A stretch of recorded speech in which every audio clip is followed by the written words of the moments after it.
For the longest time, if you wanted to get ahead in tech, it all came down to one thing. You had to speak the machine's language.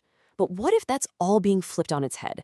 Today, we're going to dive into a really powerful idea called the collaboration dividend. It's about a fundamental shift where our most human skills are actually becoming our biggest technical advantage in this new age of AI. Let's get into it. And boom. This right here is the core idea that changes absolutely everything. This one sentence really sets the stage for the massive shift we're about to unpack. The whole idea is that success in tech isn't just for the coders anymore. It's for the communicators. Now that's a pretty bold claim, so let's explore how we even got here. To really get how big of a deal this is, we've got to take a quick look back at how we've always talked to our technology. Because for a very, very long time, it was pretty much a one-way street. Seriously, think about it. Success meant you had to be the most effective commander. You had to give these super direct, rigid instructions. You mastered the machine's syntax, and if you got a single comma or semicolon wrong, the whole thing would just fail. There was zero room for error, and forget about having a conversation. It just wasn't possible. And this whole command and control thing wasn't just a phase. It dominated every single major tech cycle. I mean, from the early days at bulletin board systems, right through the dot-com bubble, the rise of SaaS, and even into the mobile-first and cloud-first eras we've been living in. Each wave, while it looked different on the surface, really rewarded the exact same skill, being able to issue precise commands to a system that couldn't talk back. But now, something has completely shattered that pattern. And that something is generative AI. It's the turning point, totally rewriting the rules of engagement between us and our computers. This slide just lays it out so perfectly. It's this huge shift from a world where we had to speak machine, mastering all that syntax and code, to a world where the machine is finally speaking human. It gets nuance, it gets context, it gets dialogue. Our interactions aren't rigid anymore. They're fluid, they're flexible, and they're deeply collaborative. And that leads to these two totally different mindsets.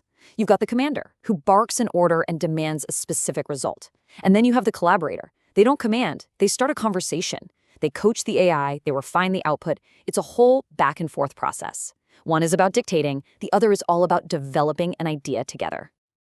Okay, so this all sounds great, right? But is it just a cool theory, or is it actually happening out there in the real world?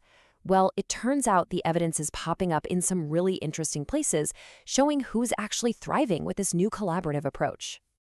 So let's start with engineering. The source material points out that a lot of developers, and especially women developers, are using AI for so much more than just spitting out lines of code. No, they're actually partnering with it to stress test the logic of a system or figure out how to handle really complex edge cases. The key insight here? It's not about getting one single output. It's about managing this ongoing, complex relationship with the system. And this might be the most exciting part of the whole shift. People in roles we've always called non-technical, marketing, HR, operations, are suddenly becoming builders. They're creating their own automated workflows, building custom tools for their teams, stuff that used to mean filing an IT ticket and waiting for weeks. And how are they doing it? Not by learning to code, but by getting really, really good at having a precise collaborative dialogue with AI. Okay, so these stories are powerful, for sure. But are they just one-off anecdotes? Well, as it turns out, the hard data is starting to catch up to this reality. And it's showing a measurable industry-wide trend.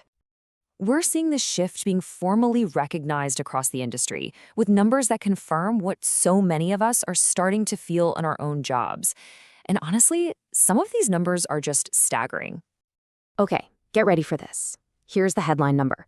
According to Deloitte, the rate of generative AI adoption among women is tripling. I mean, that's not just a little bump. That is a full-on rocket ship. And you can see it right here on this chart. That incredible rate is on track to just completely erase the adoption gap. In fact, the forecasts suggest that women's adoption rates could actually match or even pull ahead of men's by the end of this year. That is a huge, rapid leveling of the playing field.